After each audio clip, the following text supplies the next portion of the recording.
Online లో shopping చేస్తున్నారా? Flipkart, Snapdeal, Paytm వంటి సైట్స్ లో షాపింగ్ చేయండి. ఆ సైట్స్ ఇచ్చే ఆఫర్స్ తో పాటు paisaamint.com ఇచ్చే ఎక్స్ట్రా క్యాష్ బ్యాక్ పొందండి. అలా వచ్చిన క్యాష్ బ్యాక్ ని మీ బ్యాంక్ అకౌంట్ లోకి ట్రాన్స్ఫర్ కూడా చేసుకోవచ్చు. మరిన్ని వివరాలకు లాగిన్ టు paisaamint.com. సినిమా అయిన నేను మిస్టర్ బి మ్యాటర్ లోకి వెళ్దాం.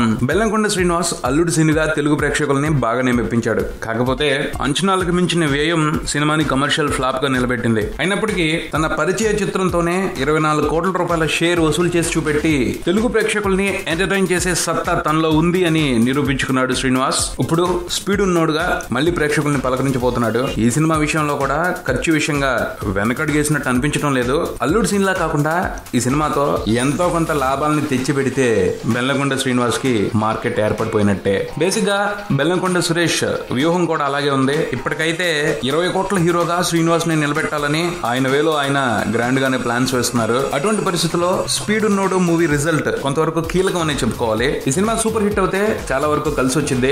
యావరేజ్ ఎబో యావరేజ్ అయితే నెక్స్ట్ సినిమాకి సంబంధించి కొన్ని క్యాలిక్యులేషన్స్ మార్చాల్సి వస్తుంది. ఫ్లాప్ అయితే మాత్రం మళ్ళీ ఒక రకంగా ఇంట్రడక్షన్ లాంటిది చేయాలి బెల్లంకొండ సురేష్ తన కుమారుణ్ణి. బేసిక్ గా అయితే మాస్ ఆడియన్స్ కి బాగా దగ్గర చేయడానికి చూస్తున్నారు శ్రీనివాస్ ని. స్పీడ్ ఉన్నోడు సినిమా ప్రమోషన్ చూస్తుంటే అర్థమైపోతా ఉంది. ఈ సినిమా మొత్తం కూడా ఎక్కువగా మాస్ ఆడియన్స్ ని ఎంటర్టైన్ చేయడానికి అవసరమైన అంశాలతోనే నింపేశారు అని. అలానే ఈ సినిమా కథలో మాస్ ఆడియన్స్ ని మెప్పించే కంటెంట్ ఉంది. ఆల్రెడీ తమిళ్లో సుందర్ పాండ్యన్ పేరుతో ఈ కథ సూపర్ హిట్. కాకపోతే ఈ కథలో ఓ బ్రహ్మాండమైన ట్విస్ట్ ఉంటది క్లైమాక్స్ లో ఉన్న పాయింట్ ని దర్శకుడు భీమనేని శ్రీనివాసరావు ఎంత ఎఫెక్టివ్ గా చెప్పారు అన్నదే ఈ సినిమా రిజల్ట్ ని డిసైడ్ చేసేస్తుంది. ఇన్ కేసు ఏదైనా పొరపాటు జరిగిందో సమస్య లేదు, ఫ్లాప్ అయిపోతుంది సినిమా. ఆ సంగతి పక్కన పెడితే ఈ సినిమాలో కన్నులకు విందు చేస్తున్న అంశాలు చాలా ఉన్నాయి. బెల్లంకొండ సురేష్ ఫైట్లు, డాన్స్లు, Tamannaah item song, heroine Sonarika Bhadoria glamour special attention తీసుకుంటున్నాయి. అలానే స్క్రిప్ట్ లో కామెడీ కూడా కొంత స్పేస్ ఉంది. శ్రీనివాస్ రెడ్డి, పోసాని కృష్ణమురళి, పృథ్వీ వీళ్ళంతా కామెడీని బాగానే పండించినట్టు కనిపిస్తున్నారు. ఒక కమర్షియల్ సినిమా అనిపించుకోవడానికి